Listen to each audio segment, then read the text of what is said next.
It's 3 a.m. sipping on a boat and chewing on pizza. Kicking these ways down nerd like preacher. I know where's load up, pleased to meet ya. Who's the Buccaneer with the gangster features? Yeah, that's me, that's a nerd like preacher. I'll delete ya. Coming on my internet disrespecting, please I'll leech ya.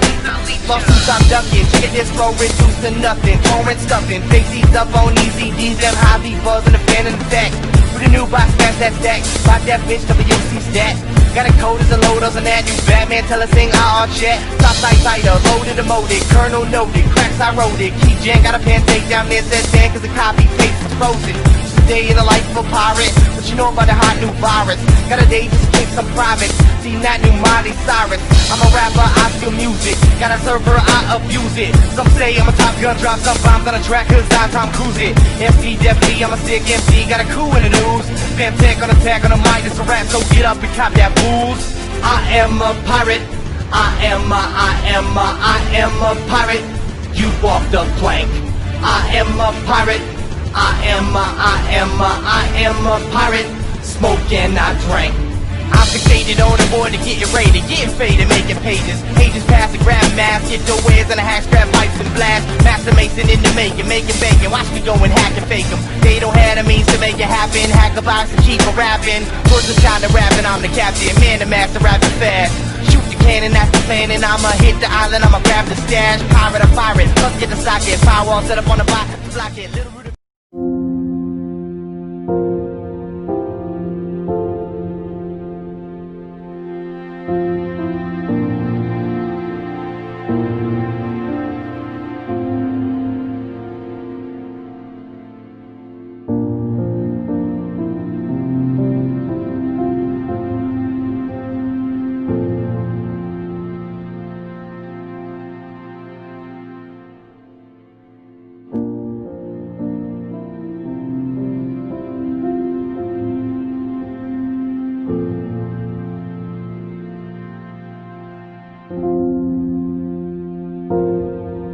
Zoos originated from where they used to catch wild animals and give them as trophies or gifts to lots of wealthy people. They were very much seen as something just to look at. There was no care for the welfare of the animal, what they needed. It was just they're going to stick it in the cages and exhibit, and then it can be shown off as a status symbol. Really, it was a look what I've got. People's perceptions of animals before weren't that great, really. So I think that's changed quite a lot, is people's concept of how the animals should live and how they live in the wild. I generally believe you can see a massive change in zoos in the last 30 years. I always say to people, zoos are like Marmite in today's world. You either love them or you hate them. There's no reason to say that good zoos can't meet some of the needs of animals, of most animals, but can they meet all of them? And I genuinely, it's very difficult to talk in generalities. I think there are some key high-profile species that show exactly where the problems lie. We know very well that animals form part of very, very complex habitats and ecosystems, not just on a biological level, but on a behavioural level in the way they interact with each other. And that is obviously taken away in zoos to a large extent. Animals can't carry out their behavioural repertoire in captivity, it's just not possible. Stereotypical behaviour is what's most commonly associated with this, and that is repetitive, functionless behaviour that has no real purpose. So things like rocking, self-harming, feather plucking, fur plucking, these behaviours are not occurring in the wild, so it is something which is very closely linked to captivity.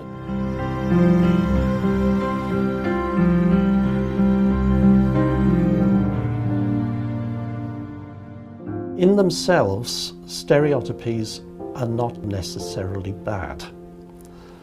They are bad for zoos from the viewpoint that when people see them, they think there's something wrong, and their obvious assumption is that there is something wrong with the animal now.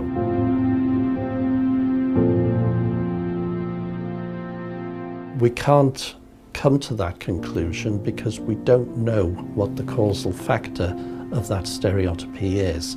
It could be that it's something that happened to the animal way back in its infancy, or it may be that the environment that it's living in really is suboptimal. But in that case, why is the animal doing it? Maybe this is the way it copes. And it may be that the animal has a reasonable welfare because it's doing the stereotypy. In which case, our concern should be to try and identify what aspect of the environment, if any, is causing that stereotypy.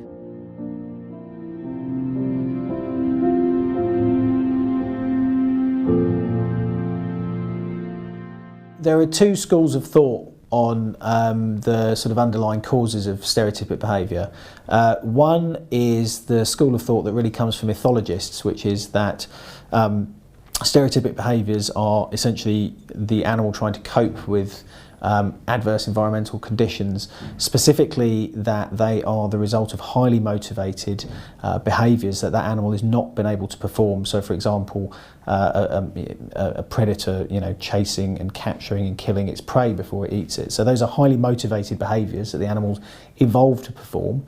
It doesn't have to sit and think about it. That's behaviours that animal has evolved to perform. If it didn't do those, it wouldn't be able to survive in the wild.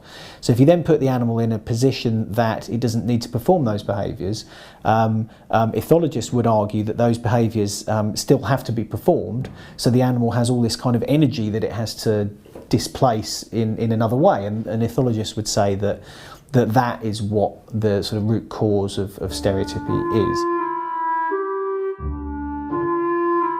Theories now, sort of more current theories, and in fact my own theory of stereotypic behaviour, and one that's shared by a lot of other people, is that stereotypic behaviour results from brain dysfunction that is a result of stress, but the correlation between stress at the time that the behaviour is being performed and the actual behaviour itself is inconsequential.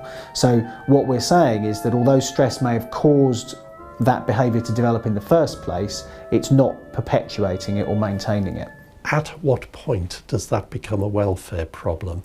That's the question that we really need to ask, because stress is an ordinary everyday part of life. We all have stress.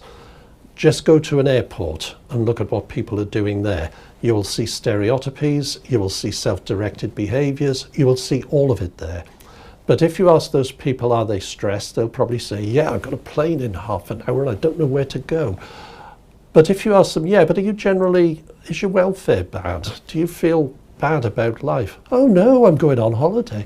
There is a difference between being stressed and having a poor quality of life or poor welfare. So we need to know at what stage chronic stress becomes a welfare problem.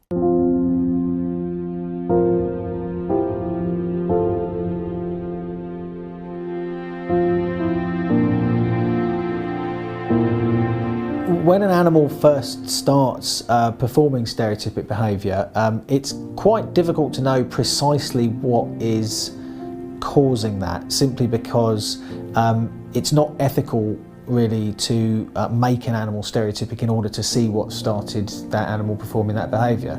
So for the same ways it's difficult to know what starts a person having depression. You can't go and make people depressed in order to test that hypothesis.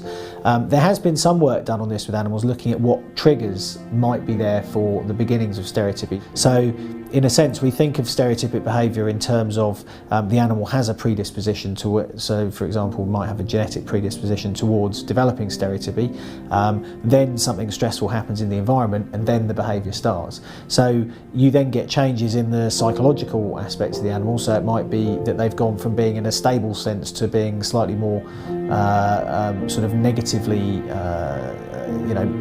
negative affective state, if you like. So they've gone from being okay, this is all right, to being, oh, I don't really like this. And so it's at that stage where they start not being able to cope with their environment, and that's when the behaviour seems to start.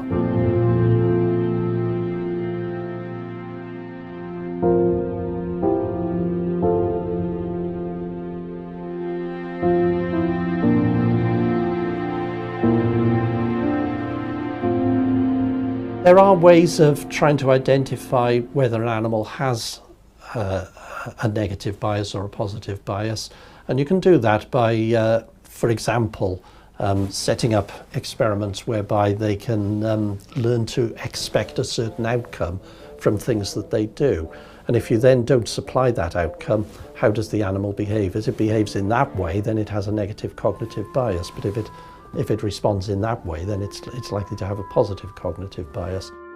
With those sorts of tests, it's possible to find out something about how these animals view their position and how they view the world. Assessing animal emotion has been something that people have been trying to do for decades, centuries in fact. The psychology tradition closed itself down very early by denying that animals had any mental life at all.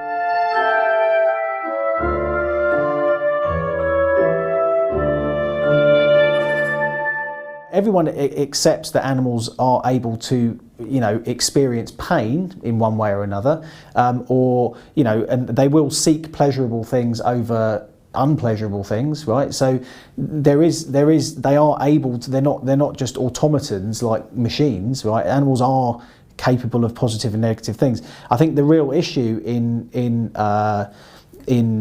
psychology and understanding animal emotions is what the sort of phenomenology of that is. So how an animal experiences emotion, what that means. So for a human to experience emotion, we're all fairly familiar with what that's like, right? So we know what it feels like to be happy, we know what it feels like to be sad or frightened or whatever. For an animal, we don't know how that translates, right? We don't know how an animal experiences those things.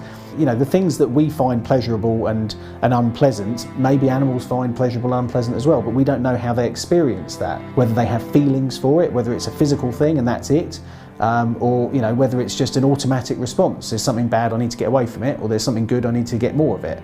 So we don't know what their sort of cognitive interpretation of that is.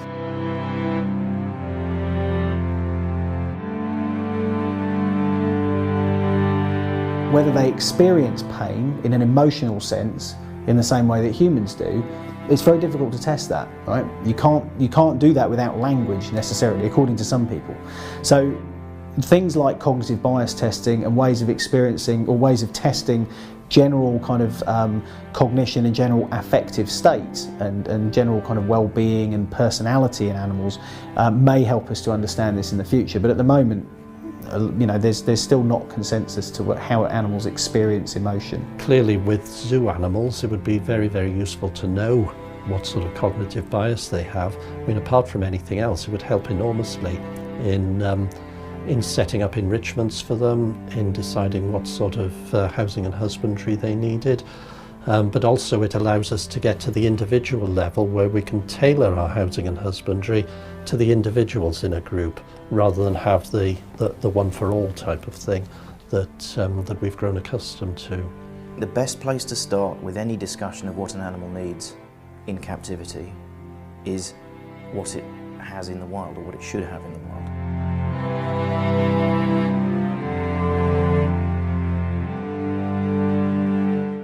What zoos will typically do is have enrichment programs whereby they introduce, for example, foraging substrates or complexity into the environment of the animals to try to mimic their sort of more natural foraging environment.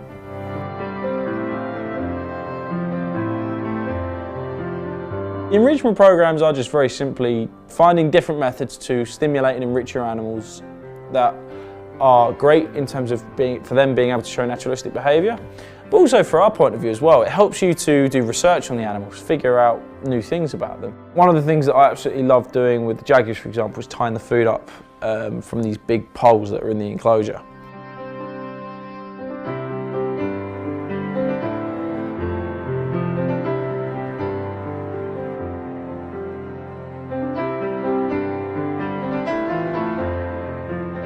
And it's just all a way of keeping them mentally active and physically active and helping them perform the behaviours that they would perform in the wild. So it does them the world of good if we can try and encourage those natural behaviours. And if we have to use something artificial to do that, then that's fine too. Under those best circumstances, where we have good housing and husbandry, good enclosures that are tailored as best as they can be to the animal's natural biology, then we are giving the animals the opportunity to express as many as possible of their naturalistic behaviours. We cannot ever duplicate the wild environment in captivity. We can never ever do that. We can simulate some of these things as best we can through appropriate enrichment, but for the things that we can't simulate, we then have to ask the question, do they matter that much to the animal? If they do, then the logical conclusion is that there just might be some species that we must not keep in captivity because they're not amenable to captivity. It's possible that the polar bear is one of those species. We know their home ranges, we know their behaviour in the wild, so it stands to reason now that we know that that's not the right place for them to be. One of the other things is for sort of predators is that they're living in habitats and environments where they can't fulfil a very basic need of theirs, which is to hunt.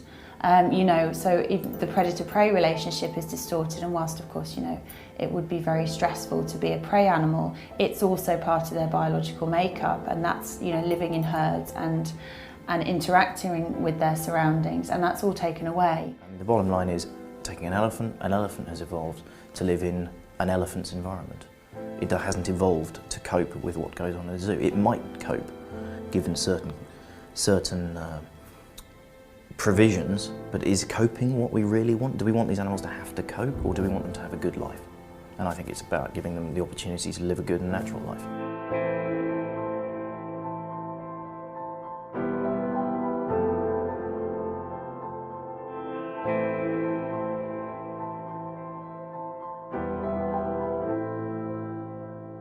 There are other species that thrive well in captivity and seem to be flexible enough to happily live in a range of different enclosure conditions.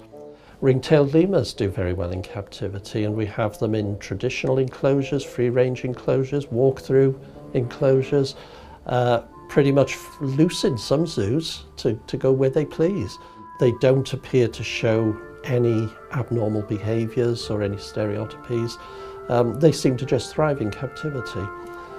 We wouldn't easily be able to predict those things from our knowledge of the basic biology of these animals, but the beginnings of that prediction are there, and the best approach to that so far is the one that Georgia Mason did with the home ranges, where she plotted home range size against stereotypies and found that the animals that were most likely to show stereotypies were those that had a very, very large home range size. That sort of approach offers the possibility of us to start thinking about predicting which kinds of animals maybe are suited and which kinds of animals are not suited to living in captivity. But it's not the case that you can go and stand in front of an enclosure at the zoo, look at an animal and say, God, he looks bored. You can't do that. Because whenever you watch a documentary, you see an animal doing something awesome. You know, big cats are among the laziest animals in the world. To be quite honest, if they had the necessities in life, they wouldn't move.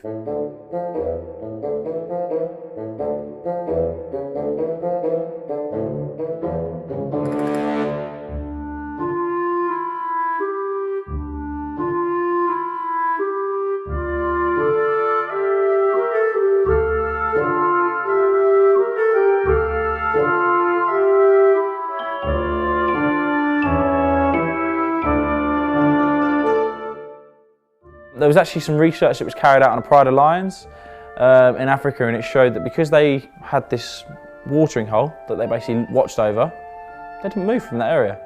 Their territory was a mile in any given direction at most, because they just sat there. They knew that all the food would have to come to them because they got a watering hole there. Even though it's probably boring for the public to look at, by us looking at our lions or tigers asleep, it's a great natural behaviour because they sleep 20 hours a day in the wild anyway. We need to know what they do in the wild, not just one study in the wild, but lots of different wild, because different wild places, the animals can live quite a different life in them. We need to know the full range of behavioural flexibility that the animal shows, and we need to know that what they're doing in the zoo is within that range of behavioural flexibility. As scientists, we probably owe it to the animals as much as we sort of owe it to our own sense of sort of intellectual challenge, just try and understand these behaviours and what motivates them and what maintains them. I think as a country we're fairly good in how we look after our animals. That does not apply to the dreadful places that I've seen. Captivity is a very broad church. It ranges from, you know, well-funded, well-intentioned zoos through to some absolutely genuinely terrible places. Not always that far away from home. Quite a lot of them are on our doorstep.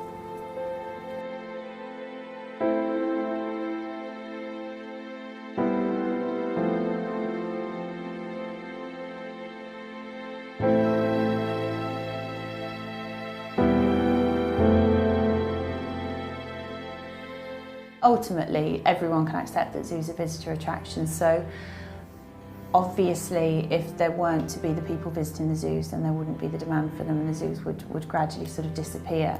So I think the public have a huge part to play in controlling the industry. You know, it's supply and demand, as with anything else. If people didn't want to go to the zoo, then the zoos wouldn't exist. There would be a gap. I think that would need to be filled with something. We're asked this a lot, you know, well, if there weren't zoos, how would my child learn about animals? But I think there are alternatives.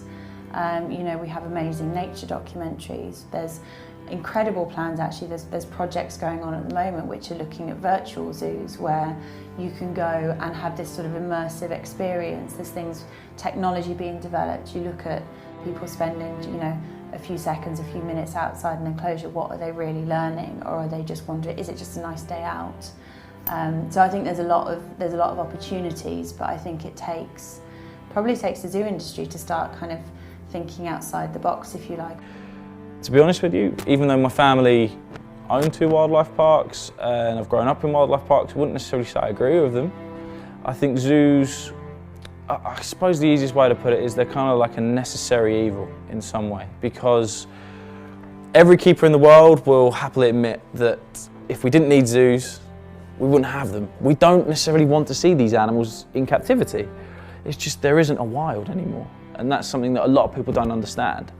And I think that because there's still this massive kind of mindset that the wild is still this massive open area that no one touches upon or encroaches on, that when you see an animal in captivity, it can look quite horrible to a lot of people. They don't want to focus on that kind of stuff. So the easy target is zoos, because obviously the animals are a lot closer. You can see more what's going on. But you look at what goes on out in the wild. Rhinos, for example, at the moment, they're under 24-hour surveillance wherever they are. A lot of places are now fenced in. Like a lot of these game reserves have now got fences around them, or you know, bodyguards for a lot of these animals. And you think to yourself, that isn't wild. And I think that's the thing that zoos and us as professionals need to kind of open the public eyes about a lot more in the next coming years. The fact that we're kind of too late in a way to save the natural world in some degree. The world changes at such a rapid pace. The way animals cope with the changes is also going to change along the way as well. So I don't think you can ever stop researching. I don't think we'll ever find out everything there is to know about all the animals we keep in captivity. From the point of view of public perceptions of animals, I think people probably are unaware of the sheer number of things that can affect animal behaviour and how to interpret what you see in animal behaviour. It's a thing that takes a long time to get to grips with, and I don't think there are very many avenues within our popular culture for getting that kind of information across. I personally would like to see more zoos being a bit more upfront with some of the behavioural problems that their animals have got. I'd like to see a little bit more sort of people power, consumer demand. If you're not happy with what's happening in zoos, tell the zoo, tell the licensing authority if it's in the UK or around Europe, tell whoever the hell's responsible, tell the government, tell the pub, tell your friends that there's something you're not happy about. Ask the questions of what you've seen. If you see an animal that you think is distressed, tell the zoo. Ask the zoo. The motivation of most people that deal with animals is very good, and so as scientists, what we're trying to do is use scientific evidence to try to ensure that the animals have the best provisions that they can, and also to ensure the best science is carried out with those animals. This is the time where the profession needs to come together. You know, whether you're animal rights, whether you're a conservation charity, whether you're a zoo, at the end of the day, we're all aiming for the same thing. It's something that I've never been able to get my head around, why we're all against each other so much. We all want to save animals, we all love animals. So when we say zoochosis, I think we should use the word sparingly, but I think it's a great little phrase.